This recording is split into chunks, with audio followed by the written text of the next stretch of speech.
Good day, employer in Hong Kong. My name is Nozel Unabia Wayan. I'm 44 years old. I'm legally married. I have 5 kids, 4 boys and 1 girl. Their ages are 19, 17, 13, 11, and 8 years old.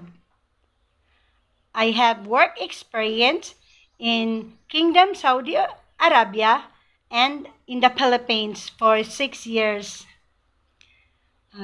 My duties there are washing, ironing clothes, marketing, cooking, housekeeping, taking care of newborn baby, toddlers, kids, and elderly, and also pets like cats and dogs.